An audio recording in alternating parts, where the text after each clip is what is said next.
Bom, mas vamos lá. Eu fiz umas anotações do que eu queria comentar. Primeiro vamos fazer o giro do índice Bovespa, que quarta-feira passada eu não fiquei tão chateado de não fazer a super quarta, mesmo porque tinha o pregão da quinta e sexta só, né? Que eu tinha feito a super quarta, depois veio um pregão da quinta, o pregão da sexta, e aí não teve mais pregão, né? Só foi ter o pregão, meio pregão da quarta-feira, que seria a super quarta. E aí o transformador lá estourou e falou, não vou nem me preocupar muito, porque não mudou muito. Agora, da semana passada pra cá, ou seja, daquela antes do carnaval pra cá, opa, mudou um pouco, hein? Mudou um pouco. E para quem me acompanha aqui na Super Quarta, agora eu vou puxar a sardinha para o meu lado, eu devo puxar a sardinha para o meu lado. Quem me acompanha religiosamente nas Super Quartas, se não ao vivo, mas pelo menos na gravação, sabe que eu falei um número mágico aonde eu achava que o Ibovespa iria. Não é? Alguém tem esse número mágico aí? Alguém anotou esse número mágico onde eu falei assim, galera, eu acho que o Ibovespa... E eu venho falando isso com a Bolsa ainda lá em 110, 111, 112. Eu falei isso. Enquanto vocês escrevem o número mágico, eu vou dizer por que eu estava com essa sensação do número mágico. Primeiro, não existia nenhuma notícia, nada. 103 o Braulio colocou. Perfeito, obrigado, cara. É isso aí. Eu estava com o sentimento do 103. E eu falei, pessoal, para mim a bolsa tá mais para 103 do que para, eu falei na época, 113. E ainda falei assim, tá mais para 103 do que um rompimento de 113. Mas você é um gênio? Não, não sou um gênio. É simplesmente você fazer uma leitura do nosso cenário. Não tinha notícia positiva, não tinha nenhum alívio fiscal, não tinha nada do novo governo que eu pudesse olhar e falar assim, e pensar, olha, esse governo realmente está buscando equacionar a questão fiscal. Não estava aparecendo. Mas mesmo que, né? Gustavo, mas eu não leio notícia, eu não acompanhei. Você mesmo falou para eu não ler notícia. Então eu não li, eu não acompanhei. Mesmo que isso, eu ainda coloquei na mesa um outro ponto, que era o seguinte. Eu ainda falei com vocês o seguinte, pessoal, eu não tenho explicação para eu olhar para uma curva de juros futura, ela está trabalhando alta e essa bolsa não cair. Isso está me incomodando. Não falei? Falei ou não falei isso também?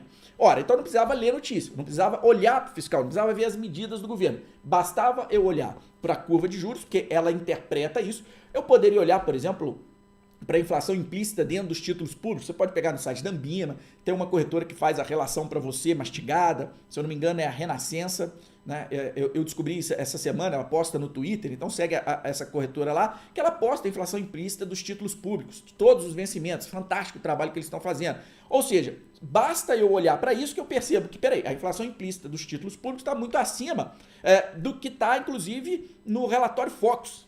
Olha só, ou seja, o mercado está exigindo mais para refinanciar o governo. E eu olhando para a curva de DI, estava muito acima do que efetivamente deveria estar para o Ibovespa tradando ali a 110 mil pontos. Então, assim, pela lógica e experiência, né, esse índice deveria cair. E o índice caiu. O índice foi bater, então, os 103. Deixa eu voltar nele aqui para saber. Fechou a 104, fazendo uma mínima na semana, talvez hoje, não sei se foi hoje, de 103, 104. Ou seja, foi lá no 103 e consegui dar essa cravada no índice. Agora, a pergunta, né, que não quer calar, né? Pergunta que não quer calar. Tá bom, Gustavo, mas e agora? Bom, nós estamos indo para a segunda semana de queda consecutiva, ou desde 23 de janeiro, o índice 112 mil, nós batemos 103 mil pontos. Eu aguardo um alívio do índice Bovespa para o final da semana. Até sexta e tal, deve haver algum alívio. Mas por que o índice caiu, né? Dando essa visão do que está acontecendo no Brasil, que a gente vai desenrolar aqui, antes de partir para perguntas de vocês. Por que esse índice caiu? Basicamente, porque o mercado começou a perceber que a gente vai ter um aumento fiscal muito maior, ou seja, um endividamento maior do que a possibilidade realmente de aumentar a receita. E o governo, de certa forma, meio que perdeu a mão, e eu vou dizer isso depois porque perdeu a mão, e o mercado começa a sentir isso. O mercado começa a sentir que as medidas para aumento de arrecadação estão meio perdidas, a mão foi meio que perdida, e da contrapartida do corte de gastos não há nenhuma sinalização. Então, se você tem um governo que não sinaliza corte de gastos e, por outro lado, perde a mão do aumento de receita, né, buscando isso, fazer isso através do aumento de imposto, né, você acaba penalizando e o mercado acaba cobrando risco mais, né, tendo um risco maior para fazer os seus investimentos. Então, isso penalizou e começou a materializar o que eu já vinha percebendo, né, que eu já estava de sentimento, meu coração já batia por isso, ó, ficou legal, e olhando para os índices de mercado, você já percebia que o mercado estava reprecificando um risco maior, e aí materializou na queda do índice, beleza? Então, o índice Bovespa é isso. Para o final da semana, eu acho que pode haver um repique, aí é repique, não é tendência, e um repique até onde? Pode ser 108, 109, aí eu não sei, mas pode haver um repique, mas não há cenário de melhora. Logo, eu ainda estou mais ligado no 103, mas nada cai direto, então ainda estou mais ligado no 103. Agora, o ventilador está replicando tanta merda que pode ser que haja panos quentes e isso acalme o mercado. Tá? O dólar chegou a subir antes, deu uma arrefecida hoje, mas também está no nível ali de risco, está no nível de risco, diria eu. Tá? Vai para a Disney, compra os seus dólares antecipadamente. Então, para mim, bolsa é isso. Não estou vendo otimismo, não tem otimismo por enquanto, não estou vendo clareza. Mas você vende? Não, de forma alguma. Mesmo porque eu não tenho posição atrelada a governo.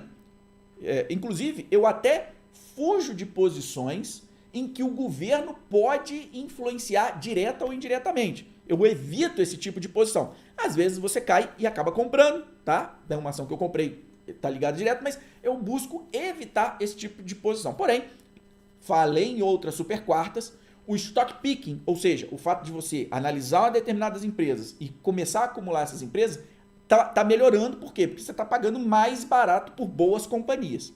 Então tem que ficar atento a isso. Porque todo esse movimento de risco sistêmico que joga o mercado para baixo te dá chance e abertura para montar posições em boas companhias.